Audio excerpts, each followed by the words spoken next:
Alright guys, we're going to introduce you to our new product. Steve wanted to do a video, so I'm like, alright Steve, we'll do a video. Because Steve says jump. I'm like, okay Steve, how far should I jump? And then that's usually not good enough, so now I got to re-jump. Either a different distance, even though I did it correctly the first time. Anyways, here's our new product. This is a very specific product that isn't going to have everyone be a customer for it. So these little billet guys here are bezels for SpeedTech Performance independent rear suspensions with the upper mounted cantilever shocks. So if you have that system, you have these hexagon holes in your floor that don't always look the best. So we made these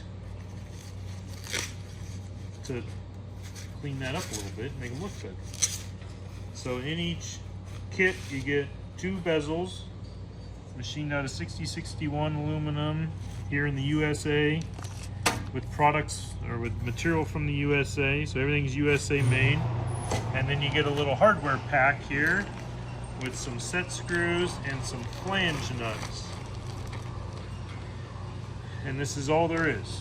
So it's, I won't say that it's a super easy install, but it's very basic.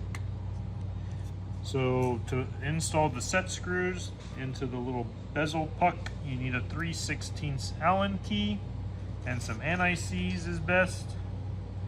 I try to put it on everything. So this is straightforward.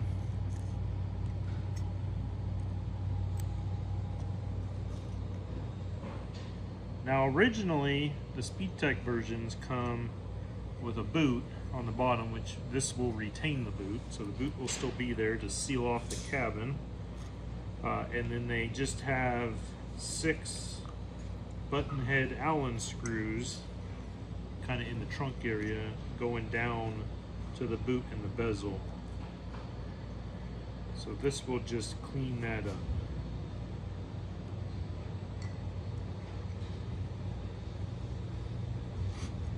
And these are pretty much a bolt-in deal. You do have to modify the ring for the boot, which is just drilling out the holes a little bit because they need to be slightly larger.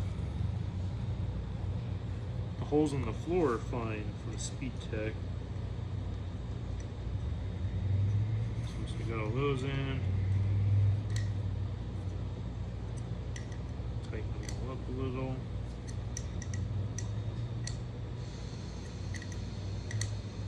So this bezel does make the installation of the boot a little easier, because since the studs are attached to this, when this drops in the floor, you have the studs underneath, so then you bring the boot up to it, which we'll show you, and everything's good. So this is the boot that comes from SpeedTech. It's a little, like a, I think it's for a CB axle for a Volkswagen. But this ring, you have to open up these holes, just one size. So, because they don't fit the way they are. It fits on the floor fine, just not on this ring. So to do it, I chuck it up on the lathe just to hold it since it's a circle, and it was kind of a pain in the butt. And then I just take my step bit and I just drill it out one size on each hole.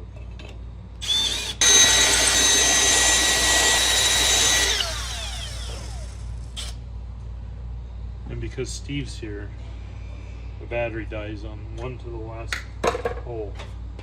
So stay right there, go get you a little snack, I'll be right back. That little commercial break is sponsored by SpeedTech Performance. Now back to our regular program. And I'm going to hit this side just to clear off the little bit.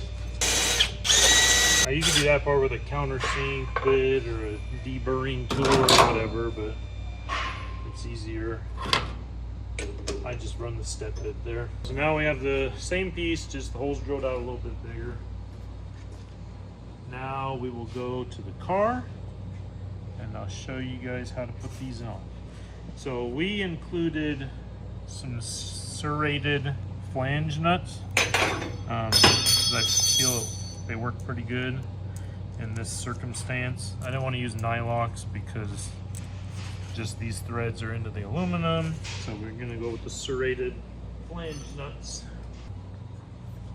What up, Brady? Best welder ever. Yep. All right. So these parts are gonna go under the car. They're just gonna stay right here. 9/16 wrench with the flange nuts.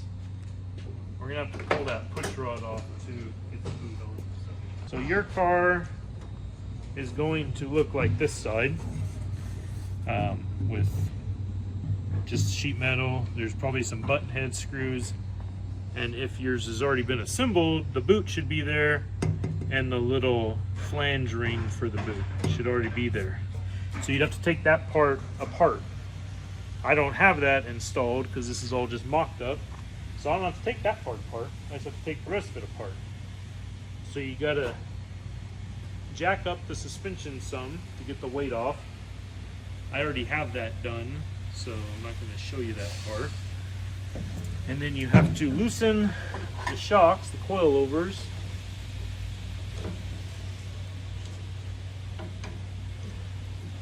These mod shocks are a little different doing this. A little hard to get used to this style of spanner. One other thing I want to point out, since this side has the ring installed already, you have to be careful if you jack up the center and let the rear shocks droop, because depending on how your push rod and shock is adjusted, there is a possibility that this rocker can hit the aluminum ring. So just keep an eye on that while you jack it up. You might not be able to jack it up as far, or you might have to put something there to protect the two from hitting each other. But the cars Brady likes, I can't believe he doesn't have a mullet. That'd be the best looking mullet ever. I bet Brady's the only guy out there that could put Billy Ray Cyrus to shame in a mullet game. And once you get pretty far there, you can just do it by hand. Okay, so then we have to loosen the shock bolts. That takes an 11/16 socket and a 1/4 inch Allen.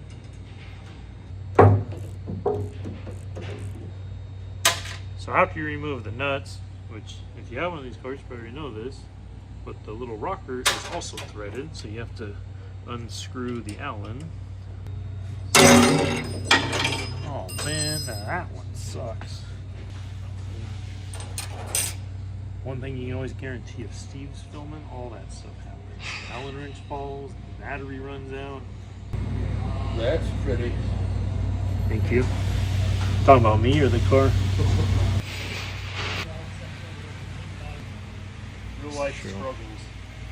Okay, so after that, we gotta take these. We gotta take the push rod off of this. Hopefully you don't have to do this part, because if your arm is already installed with the boot, you can just drop the bezel down from the top at this point.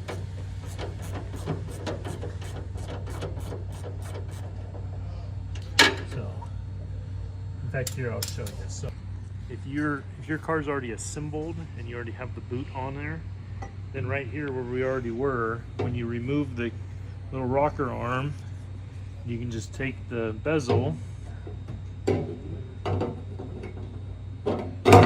and just drop it on and reinstall your boot from the bottom, and then reinstall the rocker. So unfortunately I have to take this rod off because I don't have the boot installed yet.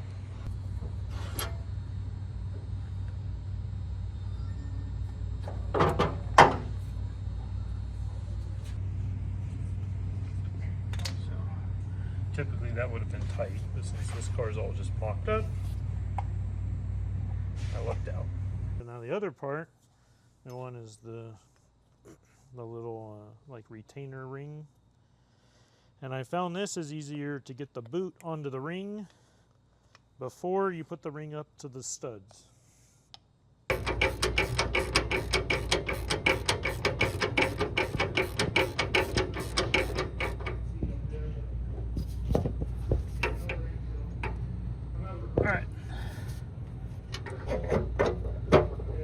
So this part should just be like a one-man job. I guess if you were having trouble with the bezel popping up, I guess you could have somebody push down or tape it down or something, but I figure I can just do it by myself.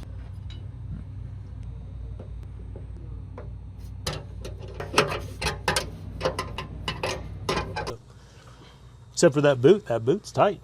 It's the only thing tight back here on the suspension. Okay, so now once you get that in, you can zip tie these. I think they come with zip ties, or you can put like a hose clamp on them to keep them in place. I'm not gonna do that because it's all just mocked up. It's gonna come right back off anyways. Okay, so basically this part's just reassembling it.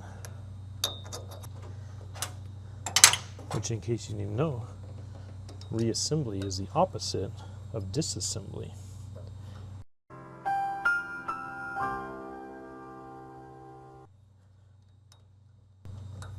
So where we took everything out, we switch our tools to righty-tighty from lefty-loosey. And then we just put them back together. So the shock, you gotta compress it. Luckily I'm almost as strong as Eldon, so I can push this shock in.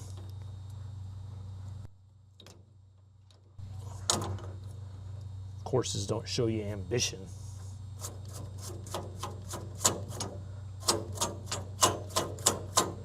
Okay, so I gotta loosen the shock up a little bit more since I lowered.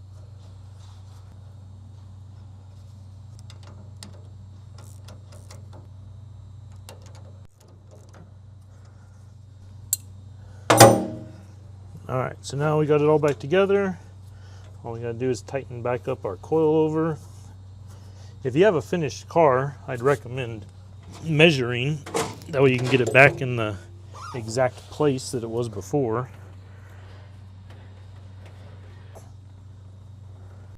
Figure out how this goes the opposite.